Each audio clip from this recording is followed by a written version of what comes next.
Con Luis Ortiz Valdés, quien es egresado de la Universidad Autónoma de Chapingo y trabajador, pues para que nos platique sobre la situación del paro aquí en la universidad, el paro estudiantil aquí en la Universidad Chapingo, que ya lleva más de un mes y que en estos momentos se encuentran en una asamblea general, pues con la finalidad de destituir al rector, ¿no? Doctor, ¿nos puede comentar un poco cuál es la situación que se está viviendo actualmente en Chapingo? Claro que sí, buenos días o buenas tardes a todas, a todos. En Chapingo se vive una situación que es atípica. Y es atípica porque los alumnos están en paro, es decir, no estudian, pero sí cobran su beca y sí se alimentan. Entonces, los maestros no están trabajando, pero sí cobran. Los trabajadores no están trabajando, pero sí cobran. Entonces, esto hace una situación atípica. El momento que se está viviendo en Chapingo tiene que ver más con política que con academia. Nada de lo académico está en debate, en cuestión. Es simplemente una lucha de fuerzas. Y algunas fuerzas son oscuras, otras no tan oscuras, pero están ahí, golpistas algunas y otras de resistencia. Se acusa al rector de corrupción, pero la corrupción no se resuelve en una asamblea, digo así, tal cual, así de claro. Un problema de corrupción se resuelve en tribunales. En la Procuraduría se hace la denuncia, en los juzgados se debaten las pruebas que se tiene, si es que se tiene, y es el lugar idóneo para resolventar una cuestión de corrupción. Si existen las pruebas, pues preséntense, hágase el procedimiento, que el Ministerio Público está abierto para recibir todas las denuncias habidas y por haber. Luego entonces, si no se tienen las pruebas, pues se hace política, ¿verdad? Entonces, hacer una asamblea se hace suponer que no existen pruebas. ¿Por qué? Porque se está haciendo política, no se está haciendo justicia. No se está judicializando el tema de supuesta corrupción. Y tenemos que partir siempre, así lo dice la ley, la presunción de inocencia. Siempre debe estar presente antes de cualquier otra cosa. Se presumen inocentes hasta que un juez determine lo contrario. Bien. Ahora bien, la asamblea convocada para el día de hoy tiene que tener considerados dos puntos fundamentales que son de pleno derecho. El primero, si lo que buscan es descabezar a la universidad, quitándole el cargo de rector a José Solís Ramírez, tienen que necesariamente darle su garantía de audiencia. Si no le dan garantía de audiencia, se están violando derechos y es un linchamiento, no es un acto de justicia, así sea la asamblea. Y el otro punto fundamental es que tiene que tener quórum, pero el quórum no es una declaratoria, no es una declaración, es un conteo. Entonces se tienen que contar los asistentes, y de los asistentes se tienen que contar los votos a favor, votos en contra, uno por uno, y se cuentan porque es la manifestación de la voluntad de los asistentes. ¿De cuántos alumnos tiene que ser el quórum tiene que haber para que haya quórum? El quórum lo tendrían que sumar la parte de los alumnos y la parte de los maestros. Los alumnos son 1.110 alumnos, 11.110 alumnos, y los maestros son aproximadamente 1.200. Entonces estamos hablando de una comunidad universitaria de un poquito más de 12.000 elementos que deberían de estar en la asamblea.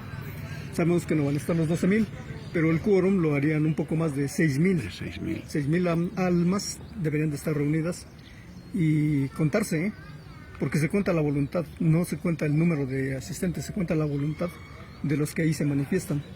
Y su voluntad puede ser a favor de, en contra de o abstención de. Doctor, a propósito de este paro estudiantil, esto lleva a pensar que evidentemente hay un desgaste también al interior de la institución.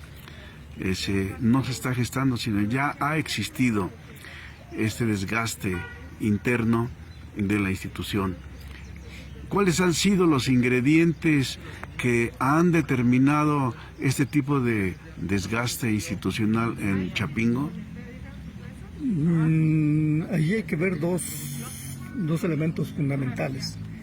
El primero, este paro no tiene razón de ser. No tiene razón de ser. ¿Por qué? Porque en junio del año 2009, el Consejo Universitario y todos los consejos departamentales de esta universidad tomó una decisión que se llama aprobar el Plan de Desarrollo Institucional de la Universidad Autónoma Chapingo 2009-2025, en cuyo documento existe un eje estratégico, que es el número 13, en donde está definido todo lo que tiene que hacer la universidad para evitar estas situaciones que hoy se está viviendo. ¿Qué dice el eje 13 estratégico del Plan de Desarrollo?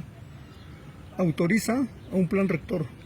El plan rector es la armonización del desarrollo de la infraestructura de la universidad y el desarrollo armónico y tecnológico de los servicios asistenciales y servicios educativos.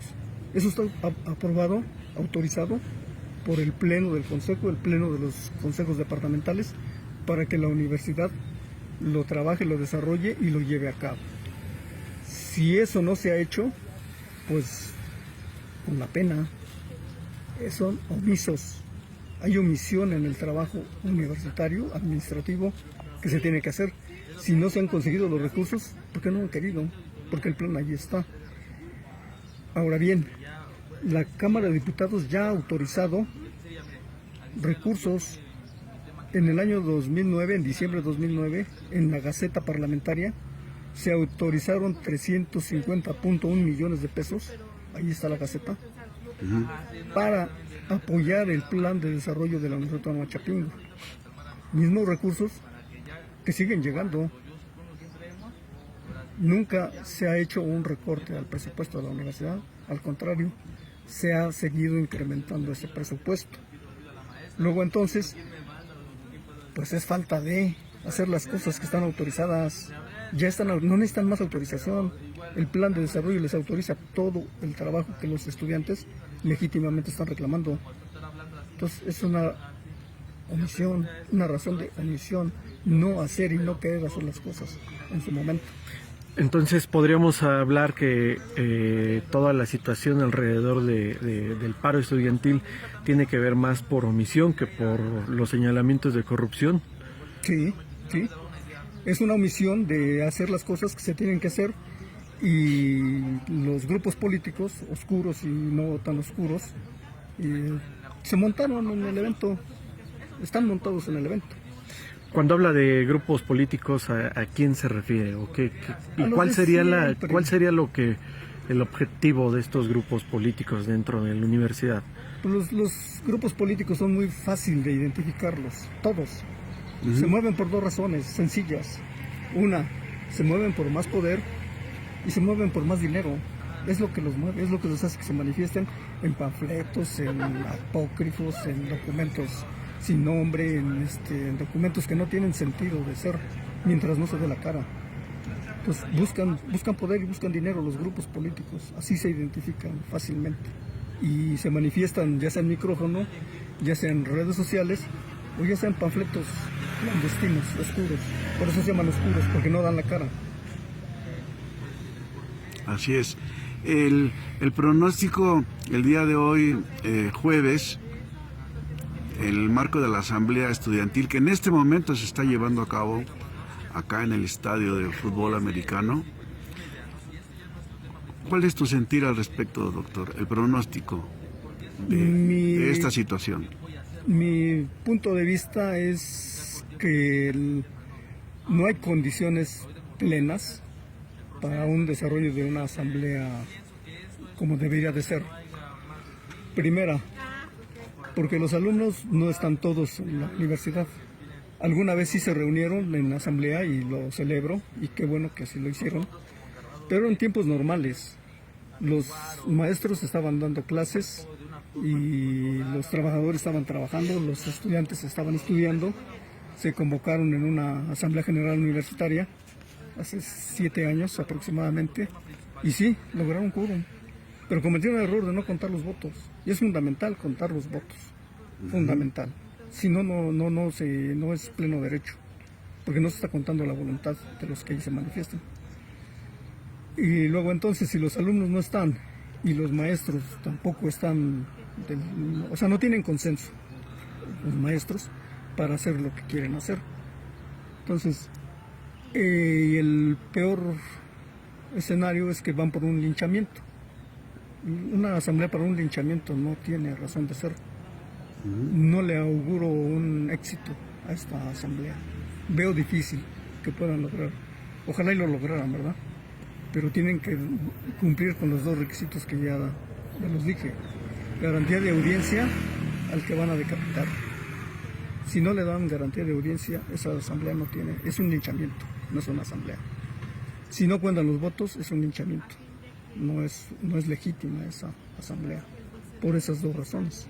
Entonces, ¿usted cuál cree que sería el camino que deberían de tomar los estudiantes para, digamos, una de 2, para destituir al rector o bien para levantar este paro y ya continuar con sus labores educativas? En forma correcta, hay 2 recursos que son apegados a la ley, apegados a derecho. 1, si tienes sospechas y tienes elementos de que hay corrupción o de que hubo corrupción, preséntate en la FGR, la Fiscalía General de la República, el Ministerio Público Federal, del Foro Federal.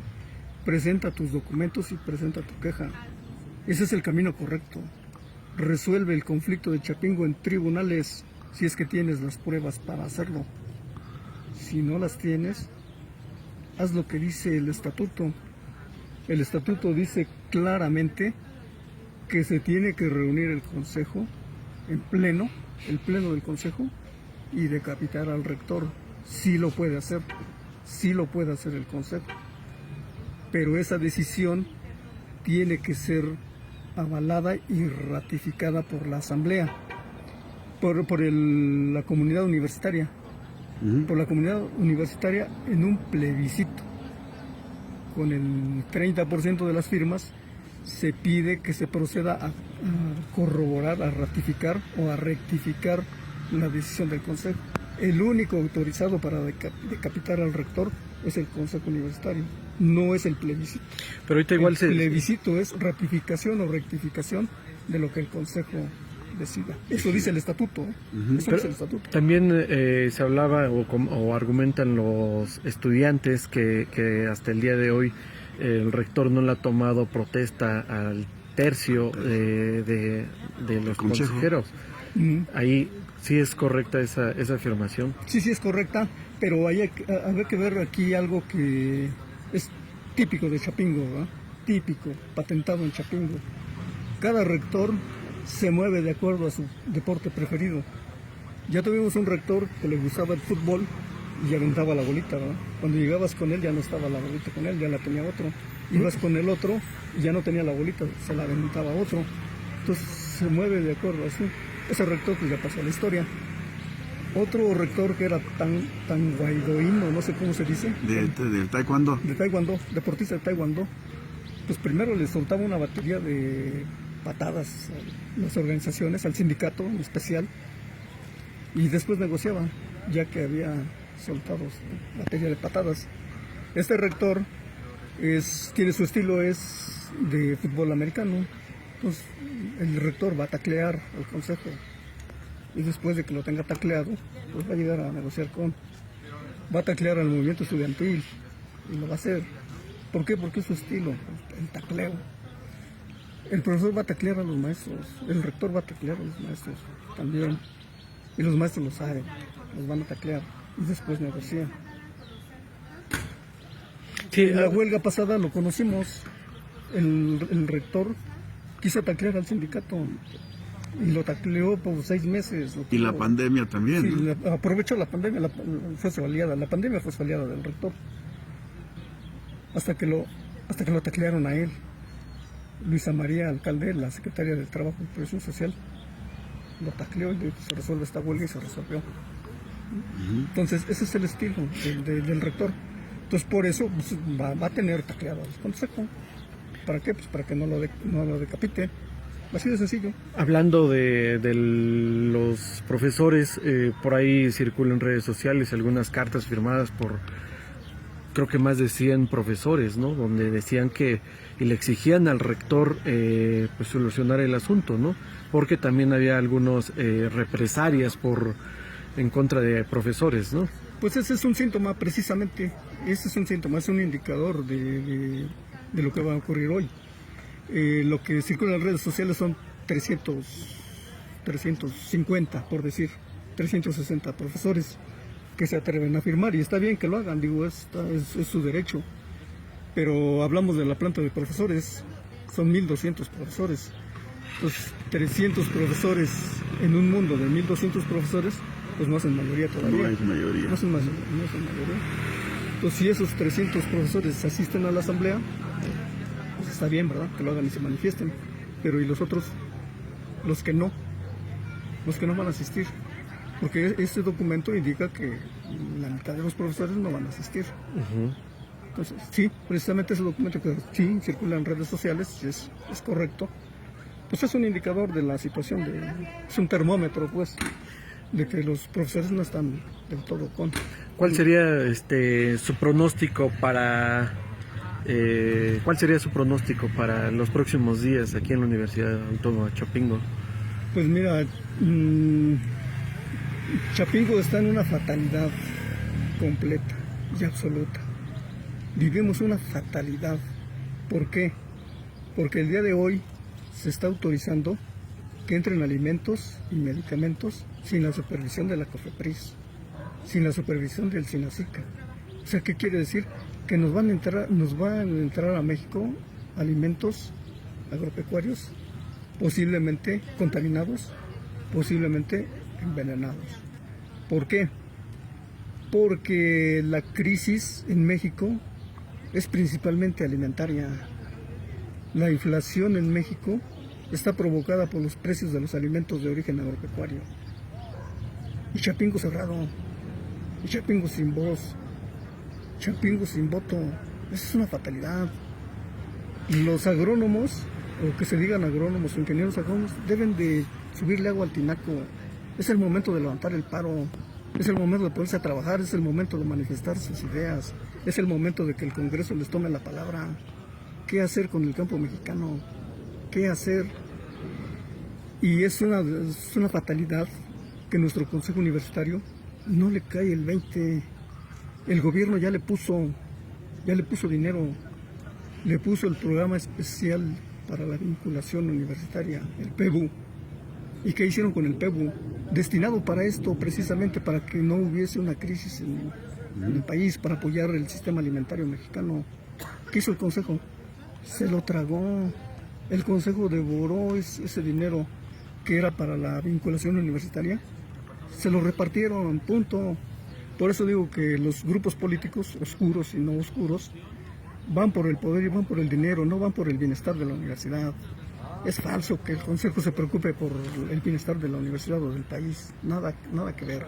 Primero sus intereses, después sus intereses, los consejeros, y al último, sus intereses particulares y de grupo. ¿Qué debería de cambiar qué debería de pasar para que cambie esa situación? ¿La intervención de alguna autoridad federal o qué debería de pasar? Lo que tiene que ocurrir es que Chapingo tiene que dar el brinco que hace 40 años prometió dar, transformarse de Escuela Nacional de Agricultura a Universidad Autónoma Chapingo. Hoy, si revisamos la ley, sí es una ley que crea la Universidad Autónoma Chapingo, pero si revisamos el estatuto es el estatuto de la Escuela Nacional de Agricultura. Seguimos siendo Escuela Nacional de Agricultura por el estatuto que lo rige. Entonces, ¿qué tiene que pasar? Lo que tiene que pasar es que se revise la ley que crea la Universidad Autónoma Chapingo.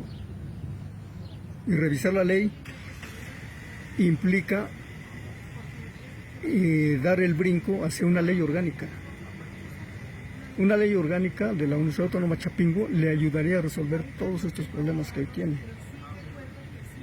Pero eso pues no sube a la cabeza de los administradores de la universidad, no sube a la cabeza de los profesores y mucho menos sube a la cabeza de los consejeros universitarios.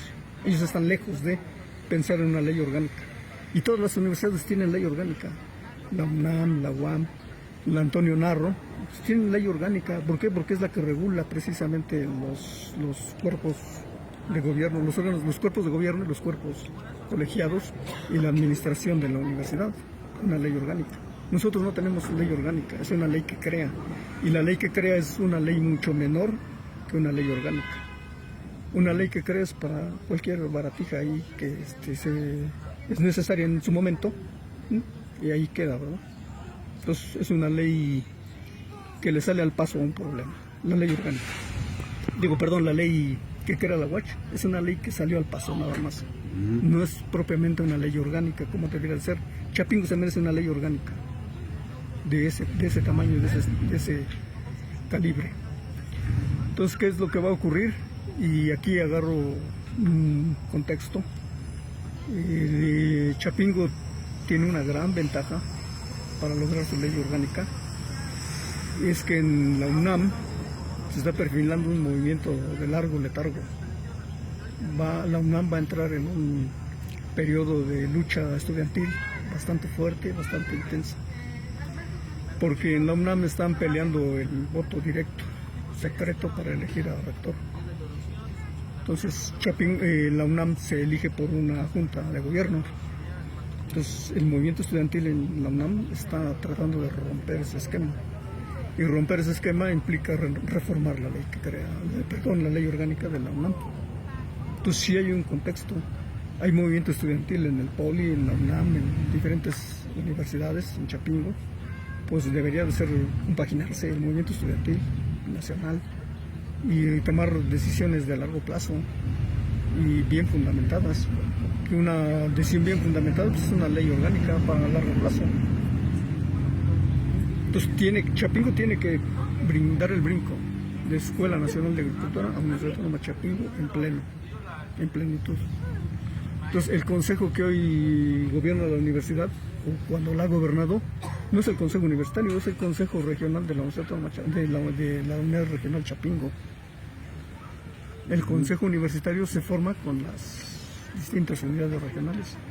Eso dice el transitorio del estatuto. Entonces ese transitorio no lo han cumplido. Cuando cumplan ese transitorio, el tercero transitorio del estatuto, puede empezar a dar una solución a los problemas de largo plazo. Y bueno, más sencillo, ¿verdad? Que lean su plan de desarrollo. Ahí están las decisiones ya tomadas para el 2009-2025. Y que se preparen para el plan que sigue, 2025-2054. PDI, el PDI. Las decisiones ya están tomadas y ahí están, ¿eh? Y consensuadas además. Entonces, ¿qué tienes que hacer? Pues ponte a leer tu plan de desarrollo y llévalo a cabo. Ahí hay grandes decisiones de largo calado. Háganlas. ¿No? Háganle como dijo aquel. ¿Algo más que quisiera agregar al respecto? Pues les agradezco a ustedes la entrevista y le agradezco a su público de ustedes, que es un público ilustrado, y qué bueno que se preocupen por la Universidad Autónoma Chapingo. Es bueno que los medios de comunicación estén presentes, que conozcan la problemática de la Universidad de Chapingo, que se difunda y que esa difusión sirva para resolver el fondo del asunto de Chapingo. Muy bien, con el doctor Luis Ortiz Valdés en la Universidad Autónoma Chapingo. Gracias, doctor. A sus órdenes.